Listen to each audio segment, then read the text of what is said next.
السلام علیکم دوستو۔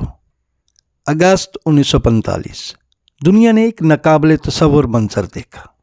امریکہ نے جاپان کے دو شہروں ہیروشیما اور ناگاساکی پر ایٹم بم گرائے، جس سے ہزاروں افراد فوری طور پر ہلاک ہو گئے اور جاپان نے ہتھیار ڈال دیے، جس سے دوسری عالمی جنگ کا خاتمہ ہوا۔ لیکن امریکہ نے ایسا انتہائی قدم کیوں اٹھایا؟ یہ ہے ہمارا آج کا موضوع، امریکہ کا جاپان پر ایٹمی حملوں کا فیصلہ، جو جدید تاریخ کے سب سے متنازع فیصلوں میں سے ایک ہے۔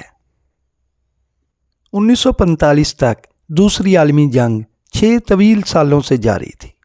بحر الکاہل میں جاپان ایک سخت دشمن ثابت ہوا۔ امریکی فوج کو جاپانی سرزمین کے قریب جانے پر شدید مزاحمت کا سامنا کرنا پڑا۔ ابھی تک امریکہ نے جاپان کے صرف 2 چھوٹے چھوٹے جزیروں آئیوو جیما اور اوکیناوا پر قبضہ کیا تھا، اور یہ جزیرے بھی جاپان کی مین لینڈ سے 350 میل دور تھے۔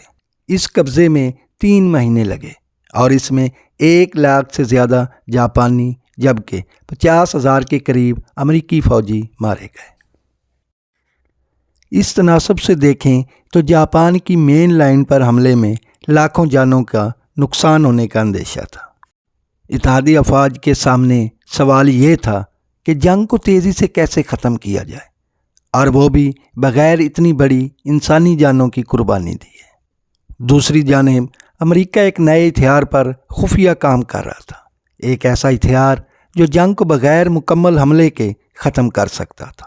یہ مین ہیٹن پروجیکٹ تھا، ایک وسیع سائنسی کوشش جس کا مقصد دنیا کا پہلا ایٹم بم بنانا تھا۔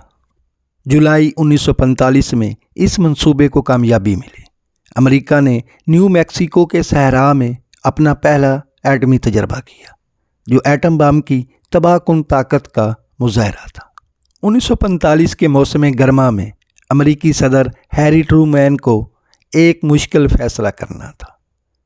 جاپان نے بھاری نقصان کے باوجود ہتھیار ڈالنے کا کوئی اشارہ نہیں دیا تھا۔ جاپانی فوج اور حکومت جنگ جاری رکھنے کے لیے پرعزم تھی۔ ہیری ٹرومین، اس کے مشیران اور فوجی رہنما یہ مانتے تھے کہ ایٹم بم جاپانیوں کو ہتھیار ڈالنے پر مجبور کر سکتا ہے۔ اس نئے ہتھیار کا استعمال کر کے وہ امید کرتے تھے کہ بڑے پیمانے پر جانوں کے نقصان سے بچا جا سکتا ہے، جو جاپان کی سرزمین پر حملے کے نتیجے میں ہوتا۔ اس کے علاوہ سوویت یونین کو بھی ایک طاقتور پیغام دینا تھا، کیونکہ جنگ کے بعد کی دنیا میں وہ ایک اہم کردار ادا کرنے جا رہا تھا۔ 6 اگست 1945 کو امریکہ نے پہلا ایٹم بم، جس کا کوڈ نام لٹل بوائے تھا، ہیروشیما شہر پر گرایا۔ تباہی بہت بڑی تھی، 70,000 سے زائد افراد فوری طور پر ہلاک ہو گئے، اور ہزاروں لوگ اگلے دنوں میں تابکاری کی وجہ سے جان سے ہاتھ دھو بیٹھے۔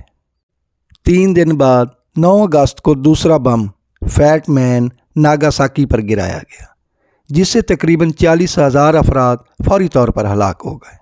ان دونوں ایٹمی حملوں میں مجموعی طور پر 2.5 لاکھ کے قریب افراد ہلاک ہوئے۔ یہ بمباری آج تک جنگ میں ایٹمی ہتھیاروں کے واحد استعمال کے طور پر جانی جاتی ہے۔ تو امریکہ نے ایٹم بم کیوں گرایا؟ اس کی کئی وجوہات تھیں۔ جنگ کو جلدی ختم کرنے کے لیے بغیر جاپان پر حملے کے، جس میں لاکھوں جانوں کا نقصان ہو سکتا تھا۔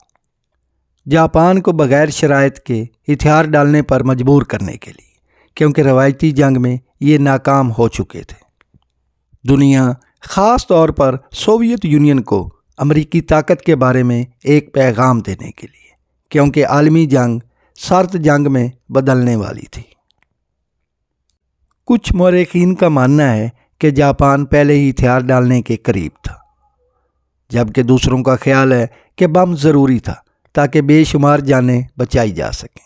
یہ بحث آج بھی جاری ہے۔ ہیروشیما اور ناگاساکی کی تباہی ایک نئے دور کا آغاز تھا، جس میں ایٹمی ہتھیاروں کی دوڑ اور ان کے اخلاقی پہلوؤں پر بحث چھڑ گئی۔ آج تک یہ سوال باقی ہے کہ کیا کوئی اور راستہ تھا؟ کیا ایٹم بم کا استعمال جائز تھا، یا یہ ایک المناک فیصلہ تھا جس نے انسانی تاریخ کا رخ بدل دیا۔ ہیروشیما اور ناگاساکی کی کہانی ہمیں سفارتکاری، امن اور ایٹمی خطرے سے پاک دنیا کے اصول کی اہمیت کی یاد دہانی کرواتی۔